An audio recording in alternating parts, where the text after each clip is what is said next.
Hello बच्चों, कैसे हैं आप सब। आई होप आप सब ठीक होंगे। और आज का मेरा टॉपिक है स्ट्रक्चर ऑफ नेफ्रॉन के बारे में। नेफ्रॉन है क्या, उसका काम क्या है। तो नेफ्रॉन स्ट्रक्चरल और फंक्शनल यूनिट है किडनी की, जिसकी लेंथ 3 सेंटीमीटर लॉन्ग है और जिसका डायमीटर है 20 to 60 माइक्रोमीटर। अब नेफ्रॉन का काम क्या है। हमारी बॉडी जो है वेस्ट जनरेट करती है, उस वेस्ट को बॉडी से निकालने का काम करता है नेफ्रॉन।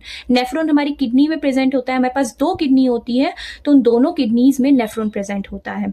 इसीलिए तो बोलते हैं उसको structural unit of kidney, functional unit of kidney, क्योंकि ये क्या काम करता है, वेस्ट को रिमूव करने का काम करता है, ब्लड को फिल्टर करने का काम करता है और यूरिन प्रोडक्शन में काम आता है। अब नेफ्रॉन के स्ट्रक्चर की अगर हम बात करें तो इसके 2 मेन पार्ट्स होते हैं। पहला है रेनल कॉर्पसल, जिसे हम मल्फिजन कॉर्पसल भी कहते हैं। दूसरा है रेनल टिब्यूल। रेनल कॉर्पसल की अगर हम बात करें तो इसके भी 2 सब पार्ट्स हैं। पहला पार्ट है बोमेन कैप्सूल। ये क्या है, डबल वॉल्ड कप शेप का स्ट्रक्चर है। ये जो कप शेप का आपको स्ट्रक्चर दिख रहा है, ये है बोमेन कैप्सूल। दूसरा होता है ग्लोमेरुलस। ये जो टफ्ट ऑफ कैपिलरीज, कैपिलरीज का जो गुच्छा आपको दिख रहा है, इसे बोलते हैं हम ग्लोमेरुलस। तो एफरेंट आर्ट्रियोल के थ्रू ब्लड आता है जिसमें वेस्ट है, वो ब्लड ग्लोमेरुलस में आता है। वहां से फिल्टर हो जाती है जो चीजें फिल्टर बॉडी के बाहर निकालनी होती है, और जो नहीं निकालनी होती वापस वो इफरेंट आर्ट्रियोल के थ्रू बॉडी में चली जाती है।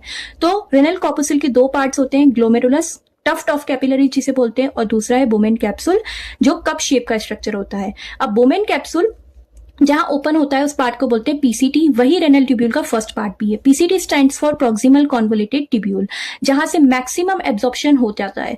जो भी फिल्टर आता है उसमें जरूरी चीजें होती हैं, ग्लूकोज, अमीनो एसिड, वाटर्स, जो हमारी बॉडी के लिए रिक्वायर्ड है, तो उसको पीसीटी के थ्रू वापस से रीएब्जॉर्ब कर लिया जाता है प्रोक्सिमल कॉन्वोल्यूटेड ट्यूब्यूल से। अब पीसीटी जहां ओपन होती है उसे कहते हैं यू शेप की हेनलेज लूप या लूप ऑफ हेनले। जो नीचे आने वाला पार्ट होता है उसे बोलते हैं descending limb of loop of Henle, और जो वापस से ऊपर जाने वाला पार्ट होता है उसे बोलते हैं ascending limb of loop of Henle.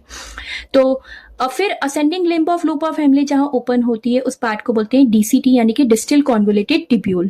Distal convoluted tubule दूर है बोमेन कैप्सूल और ग्लोमेरुलस से, इसलिए उसको बोलते हैं डीसीटी। और डीसीटी जहां ओपन होती है उसे बोलते हैं कलेक्टिंग डक्ट, जिसमें एक नहीं बहुत सारे नेफ्रॉन जो है वो कनेक्टेड होते हैं। ये जो आपको दिख रहा है यहाँ पे नेफ्रॉन्स कनेक्टेड हैं। तो यहाँ से फिर जो वेस्ट हमारा डीसीटी से आया है वो कलेक्टिंग डक्ट में आएगा, फिर यहाँ से वो रेनल पेल्विस, फिर यूरेटर, यूरिनरी ब्लैडर, फिर यूरेथ्रा के थ्रू बाहर निकल जाएगा। आई होप आप इमेजिन कर पा रहे होंगे, मैंने बहुत बेसिक स्ट्रक्चर बताया है एक्सक्रीटरी सिस्टम का। तो ये होता है नेफ्रॉन का स्ट्रक्चर, जिसमें 2 पार्ट्स आते हैं, रेनल कॉर्पसल और रेनल टिब्यूल, और उनके भी कुछ सब पार्ट्स है। तो thank you so much for watching. If you like my video, please like, share and subscribe my channel.